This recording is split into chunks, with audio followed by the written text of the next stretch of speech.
Diz-nos assim a palavra do Senhor. Lucas 7, verso 36 em diante. Convidou um dos fariseus para que fosse jantar com ele. Mas antes, note no verso 34, o que os fariseus diziam a respeito de Jesus. Eis aí um glutão e bebedor de vinho, amigo de publicanos e pecadores. Agora os fariseus que acusavam de Jesus de comer com pecadores, o convidam para jantar em sua casa. O texto segue dizendo, Jesus entrando na casa do fariseu, tomou lugar à mesa. E eis que uma mulher da cidade, pecadora, sabendo que ele estava à mesa na casa do fariseu, levou um vaso de alabastro com unguento. E, estando por detrás, aos pés de Jesus, chorando, regava-os com suas lágrimas e os enxugava com os próprios cabelos, e beijava-lhe os pés e os ungia com unguento. Ao ver isto, o fariseu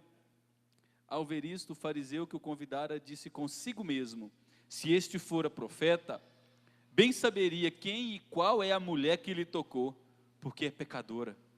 Dirigiu-se Jesus ao fariseu e lhe disse, Simão, uma coisa tenho a dizer-te. Ele respondeu, dize-a, mestre. Certo credor tinha 2 devedores, um lhe devia 500 denários e outro 50. Não tendo nenhum dos 2 com que pagar, perdoou-lhes a ambos. Qual deles, portanto, o amará mais? Respondeu-lhe Simão, suponho que aquele a quem mais perdoou. Replicou Jesus, respondeste bem. E voltando-se para a mulher, disse a Simão, vês esta mulher?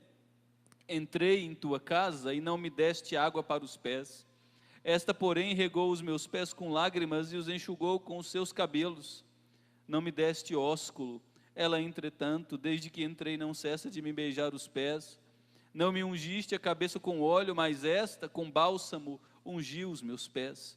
Por isso te digo, Jesus fala com Simão, perdoados lhe são os seus muitos pecados, porque ela muito amou. Mas aquele a quem pouco se perdoa, pouco se ama. Então disse a mulher, perdoados são os teus pecados. Os que estavam com ele à mesa começaram a dizer entre si, quem é este que até perdoa pecados? Mas Jesus disse à mulher, a tua fé te salvou, vai-te em paz. Arrependimento extravagante recebe perdão abundante.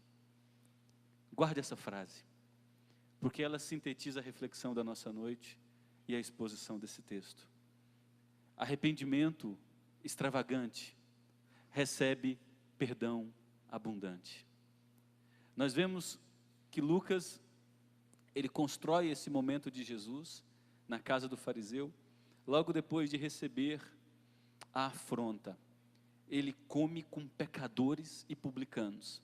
Publicanos eram judeus, cobradores de impostos, aliados ao Império Romano, que oprimia o seu próprio povo.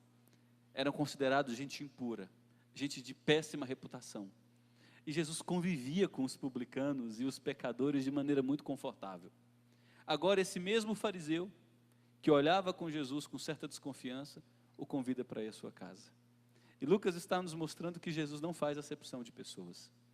Ele ama comer com pecadores e ele ainda abre a agenda dele para religiosos, que olham para Jesus com certas reservas. O texto diz que quando começa a refeição, essa mulher, e o texto mantém essa mulher no anonimato, não traz o nome, o texto na verdade não descreve nenhuma fala dela, durante toda a narrativa ela permanece muda, mas essa mulher vem por trás de Jesus, quebrando todo o protocolo, solta o seu cabelo, quebrando outro protocolo, quebra um vaso com perfume muito caro, começa a chorar sobre os pés de Jesus, enxuga os seus pés com os cabelos, derrama o perfume e começa a beijar os pés de Jesus. Tudo isso em silêncio constrangedor. O que os fariseus observam e a leitura que eles fazem é, esse homem não é um profeta de verdade, porque se fosse um profeta de verdade, saberiam muito bem quem é esta mulher. Jesus sabia muito bem quem era aquela mulher. Muito provavelmente era uma prostituta. O texto no verso 37, apenas traz um rótulo para essa mulher. A adjetiva, ela é uma pecadora. Ela não podia entrar na casa de um homem, ela não podia, muito menos, entrar na casa de um líder religioso, um fariseu, ela não podia, muito menos, soltar os seus cabelos na frente de homens em público. Ela quebra todos os protocolos, porque alguma coisa acontece na alma dessa mulher. Ela adquire consciência de que a sua vida é um grande fracasso. Ela sabe que toda a trajetória até aqui foi de engano e morte. Ela reconhece que procurou construir felicidade em cisterna que não retinha água. Todo dia voltava para beber água, mas todo dia voltava com mais sede ainda. Por alguma razão inexplicável, essa mulher adquire consciência. Eu sou pecadora. E por uma razão didática, o texto deixa claro que o religioso também tem a consciência. Eu não sou pecador. Se ele soubesse quem é essa mulher, ele não é o profeta que dizem ser, porque veja como ele a trata, como se estivesse de igual para igual. O pecador, o fariseu, o religioso, tinha uma péssima visão a respeito de si, tinha uma péssima visão a respeito da mulher, a enxergava com preconceito, e tinha uma péssima visão de Deus. Imaginava que através de sua performance, Deus o receberia de bom grado. Mas Jesus não recebe de bom grado gente que é autossuficiente. Ele perdoa pecados de gente que demonstra arrependimento extravagante. Jesus ama a todos, mas o perdão só vem para os arrependidos. Quem se arrepende pouco, o pouco é perdoado. Quem se arrepende muito, o muito é perdoado. E essa é a ênfase desse texto, que descreve uma mulher de péssima reputação, de postura humilde, porque ela se inclina aos pés de Jesus, derrama lágrimas, enxuga com seus cabelos, e não se importa com o que os outros vão pensar desse ato sacrificial. Aquele perfume era caríssimo, e essa mulher demonstra uma atitude extravagante. Ela enxuga os pés de Jesus com seus próprios cabelos em absoluta humilhação e constrangimento. E o mais incrível desse texto é que ela não se importa com o que os outros vão pensar de seu ato. Ela ama tanto a Jesus Cristo. Ela foi impactada por aquele que é o autor da vida de tal maneira que ela sabe que não há como medir esforços e sacrifícios para amar aquele que me amou e me perdoou de todos os meus pecados. Aquele que muito ama, muito recebe perdão. Arrependimento extravagante recebe perdão abundante. O texto segue dizendo que o fariseu, ele é censurado por Jesus nos versos 39 até o verso 43. Ele não concorda com a atitude de Jesus. Note no versículo 39 que ele critica Jesus em seu próprio coração. Ele diz: ao ver isto, o fariseu que convidara Jesus disse consigo mesmo. Ele não externaliza sua voz. Ele coloca as suas reservas no recôndito do seu coração. Ele não somente reprova Jesus, mas esse homem também despreza aquela mulher. Jesus mostra a frieza exterior daquele homem e a sua vida interior em frangalhos. E ele começa a tratar da cegueira daquele líder religioso, que não conseguia enxergar a si mesmo, não conseguia enxergar a graça e o amor abundantes de Deus, e não conseguia enxergar que Deus tem perdão dispensado para todos, inclusive para o melhor dos religiosos. Jesus conta uma parábola. Certo banqueiro tinha 2 devedores. Um lhe devia R$500.000. O outro lhe devia R$5.000 apenas. Nenhum dos dois tinha como quitar sua dívida. O banqueiro foi. O banqueiro não faz isso, mas esse banqueiro da história fez. E perdoou seus 2 devedores. E Jesus pergunta para o fariseu: qual dos perdoados vai amar mais o seu perdoador? E o fariseu respondeu sabiamente: aquele que devia R$500.000. A resposta de Jesus é: você está certo, Porque aquele que recebe um perdão grande vai demonstrar um amor grande. Por que Jesus conta essa parábola? Porque ele queria dizer para o fariseu o seguinte: embora você considere a sua dívida pequena, se comparada a dessa mulher, a sua dívida é tão grande quanto a dela. Você não está se enxergando adequadamente. Seus pecados fazem separação entre você e mim. E se você entendesse quem é que está diante de ti, a verdadeira vida, você não estaria com arrogância na minha presença. À semelhança dela, você estaria dobrado, prostrado, em humildade reverente, oferecendo tudo o que puder por mim, porque eu tenho perdão disponível para todos os pecados. Se o problema, fariseu, é que você não entendeu que os seus pecados são graves. Você entende que por participar de um rótulo religioso, oferecer sacrifícios de fim de semana, você está bem diante de Deus. Recebem muito perdão aqueles que muito se arrependem, e aqueles que se arrependem com frequência. Recebem muito perdão aqueles que, arrependidos, demonstram através de seus atos que de fato se arrependeram. Porque arrependimento verdadeiro é vivido através de frutos de justiça. Nós demonstramos quando a nossa vida ama a Deus acima de todas as coisas. O nosso culto é diferente. A maneira como nós levantamos de segunda a segunda é diferente.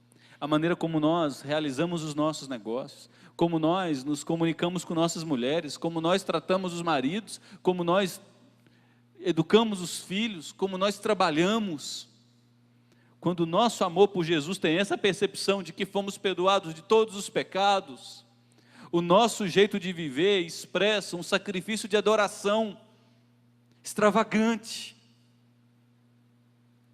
Se há pouca extravagância na demonstração de amor a Deus, é porque talvez eu ache que precise de pouco perdão. E se você acha que precisa de pouco perdão, eu sinto muito te contrariar. Mas você se assemelha muito a esse fariseu do texto. Qual deve ser a nossa identidade com essa mulher? Sacrifícios extravagantes, amor intenso, dedicação profunda, uma vida que evidencia frutos de justiça, como expressão de gratidão ao muito perdão que recebeu pela multidão de seus pecados. Nossa dívida era impagável, e Ele a perdoou por completo, nos aceitou em sua presença, jamais nos lançou fora, e ainda nos deu a salvação eterna. O texto, depois que Jesus desmascara o fariseu, revela alguns fatos maravilhosos, e o texto destaca 5 fatos, do verso 44 ao verso 46. E voltando-se para a mulher, disse a Simão, a mulher estava atrás de Jesus,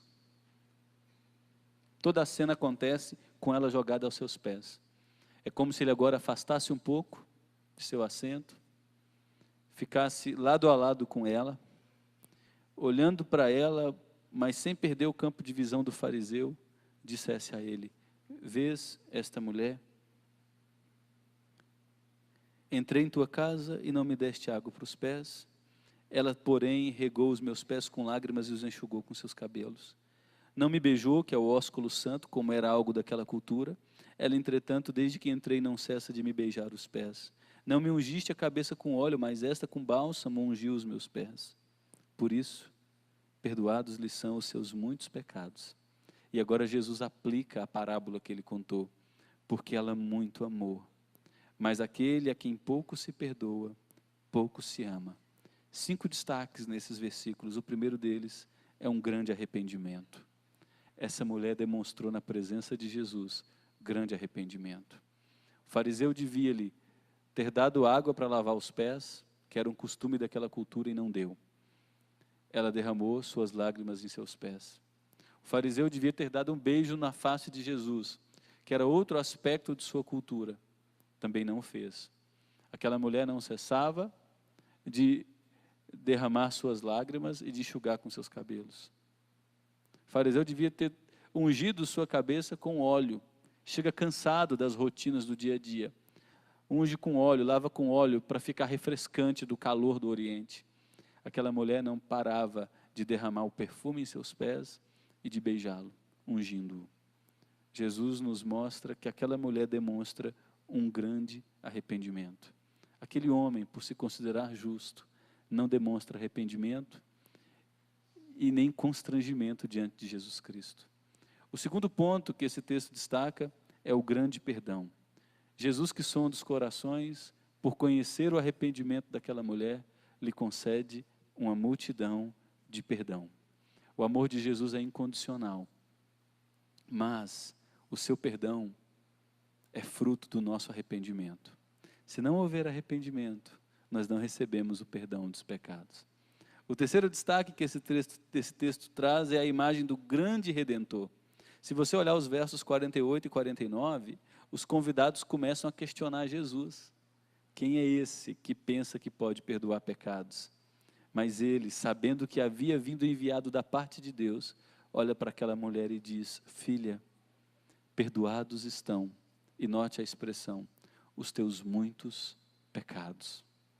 Porque ela demonstra amor extravagante. E por fim, o texto destaca no verso 50, uma grande salvação, terminando dizendo: a tua fé te salvou, vai-te em paz. Jesus oferece àquela mulher a salvação mediante o seu arrependimento dos pecados. E o que ele faz a seguir é algo extraordinário. Ele redime o passado daquela mulher. Perdoados estão os teus pecados. Aquela mulher entra humilhada, sem dirigir uma palavra a quem quer que seja. E o que ela escuta agora é libertador. Minha filha, eu te perdoei. Ele redime essa mulher de sua história de tragédia, de seus erros agressivos no passado, de todo o mal que ela cometeu contra si e contra os outros. Eu te perdoei. Há muitas pessoas que receberam o perdão de Deus e carregam uma culpa devastadora no coração. Em nome de Jesus, se você ofereceu o seu arrependimento abundante a Jesus Cristo, você foi perdoado e perdoada de seus muitos pecados. Seus pecados do passado nunca mais serão lançados na sua conta. Foram jogados no mar do esquecimento. Quando Jesus perdoa essa mulher, ele lida com o seu presente e ele dá ao seu futuro uma possibilidade de glória. Isso é o Evangelho, gente. Passado, presente e futuro são resgatados. Perdoado está o teu passado. Teus pecados foram perdoados na cruz. Teu presente está redimido. Eu vou sustentar você. E teu futuro terá sentido. Eu estarei na jornada, guiando os seus passos. Aquele que muito se arrepende, reconhece que nele, Jesus Cristo, há a fonte do perdão, da libertação e da restauração. E para ele correm, passam a ter agora um ajudador, um companheiro para a jornada. Alguém que não acusa, que não aponta o dedo, que não pisa para machucar, para amassar e destruir. Isaías já disse que Jesus viria não para esmagar a cana quebrada. Ele não pegaria aquela pessoa que está desse tamanhozinho já e acabaria de destruir. Não, ele veio para dar vida e vida em abundância. Por isso há algo nele que atrai essa mulher, porque essa mulher não tem nada para oferecer. O religioso tem sua performance, seu estilo de ser cheio de moral bonita. Ela não tem nada, a não ser sua vida rendida em humilhação. E é isso que Jesus deseja de cada um de nós. Eu entendo que o nosso grande desafio, depois de muitos anos, vou usar essa expressão entre aspas, convertidos, depois de aprendermos a transitar nas estradas e nos caminhos da religião, o que nós não podemos tolerar em nossa vida é uma expressão de pouco amor. Depois de muitos anos de fé, o maior desafio que eu e você teremos pela frente e temos pela frente é não considerar essas coisas como rotineiras. Não considerar a multidão do perdão que recebemos, pela multidão dos pecados que cometíamos contra Deus, como algo de menor importância. Isso nunca pode cair no nosso coração e se acomodar como se fosse algo corriqueiro. Nós fomos perdoados de todos os nossos pecados. Temos Deus junto de nós o tempo todo, nos sustentando, nos conduzindo em triunfo e nos levando até o fim, preservados por sua fidelidade. Fomos inseridos num corpo, a família da fé, a igreja dos salvos, a comunidade dos remidos. Entoamos cânticos que afirmam e reafirmam sua fidelidade, sua graça, seu amor e sua bondade. Isso nunca pode se tornar algo rotineiro em nossa vida. O maior desafio que nós temos é não perder a expressão de amor a Deus pelos muitos pecados que foram perdoados. E você que chegou aqui há pouco tempo, você que entrou por essas portas talvez nessa noite, carregando uma bagagem de vida de autodestruição, você que tem sabotado contra a sua própria vida, que tem feito mal a pessoas, que talvez tenha destruído seu casamento, que talvez tenha feito muito mal aos seus filhos enquanto criança, valorizando outras coisas e agora está colhendo o fruto do abandono e da solidão. Você que seguiu por um monte de caminhos equivocados, pelas estradas do pecado e pelas vielas da morte. Se você entrou por essas portas, com seu coração em pedaços, humilhado, sem ter coragem de levantar sua cabeça e olhar para frente, o que dirá olhar para o alto? Se você entrou por essas portas, a semelhança do publicano que batia no peito e dizia: tem misericórdia de mim, um grande pecador. Eu quero dizer que nessa noite você pode sair daqui com a sua cabeça erguida pela graça de Deus. Porque aquele que se aproxima da fonte da vida, do perdão e da renovação, cabisbaixo, humilhado, constrangido por ser quem é e fazer o que faz, esse é perdoado, cuidado, sustentado e reerguido para continuar a sua vida agora não mais sozinho, seu passado resgatado, seu presente com a presença dele e o seu futuro com possibilidades incríveis. Jesus Cristo pode mudar por completo sua vida. Ele pode sustentar você no presente, ele pode quebrar cadeias de vícios. Gente viciada aqui em bebida, gente viciada em tantas coisas, gente que está fazendo mal a outras pessoas, gente escravizada a uma sexualidade deformada. Deus pode quebrar essa cadeia e transformar você por completo. Essa mulher se apresentou diante dele, toda arrebentada, seu passado, uma vergonha. Ela não tem coragem de falar nada, porque ela sabia quem era, uma grande pecadora. Por isso, quando ela se aproxima oferecendo um amor extravagante, a única voz que ela recebe é a da graça. Filha, filha, perdoados estão os teus muitos pecados. E não só isso, a tua fé te salvou. A tua fé fez você ter coragem para se render a mim e buscar a ajuda do Redentor. A sua fé fez você se humilhar, sem ter vergonha do que pensariam e diriam a teu respeito. A tua fé fez você oferecer esses atos extravagantes de amor por mim. A recompensa da tua fé, minha filha, você é salva para todo o sempre. Teu passado perdoado, teu presente redimido, teu futuro, cheio de novas possibilidades, com Deus contigo. Que maravilha, gente. Jesus realizou um grande milagre ao curar o servo do centurião. No início do capítulo 7, ele cura um funcionário à distância. No meio do capítulo 7, ele faz ressuscitar um menino morto, o filho da viúva de Naim. Mas agora Jesus realiza o maior de todos os milagres. Ele concede a salvação. Ter enfermidade curada é uma coisa. Experimentar a ressurreição, para nós pode ser grande, é outra coisa. mas nada é maior que recebermos o perdão de todos os nossos pecados.